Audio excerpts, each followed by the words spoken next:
আজকে আমি আপনাদের অনেক সহজ পদ্ধতিতে কচু পরিষ্কার করা দেখাবো। যারা কচু পরিষ্কার করতে পারে না, এই ভিডিওটা তাদের জন্য।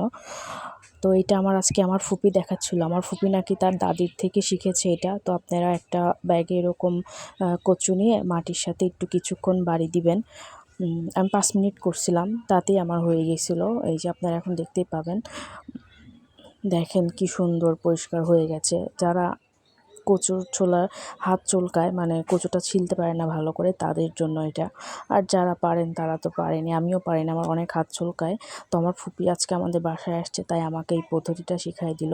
আর একটু বটি দিয়েও কাটতে হবে, মানে গায়ের সাথে কিছুটা লেগে থাকে, ওইটা আপনি হাত দিয়েও ছাড়াতে পারবেন, আবার বটি দিয়েও এরকম করতে পারবেন।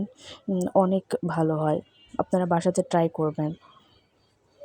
যে হালকা একটু জাস্ট এরকম করলেই হয়ে যাবে, আপনাদের আর বেশি খাটনি করতে হবে না। আমার ফুপি এটা তার দাদির থেকে শিখছে, তো সে আজকে আমাদের এটা শিখাইলো। তো আমি এই যে হাত দিয়েই করছিলাম এটা। দেখেন কি ফ্রেশ হয়েছে। আপনাদের টাইমও বাঁচবে, আপনাদের অনেক কষ্টও কম হবে।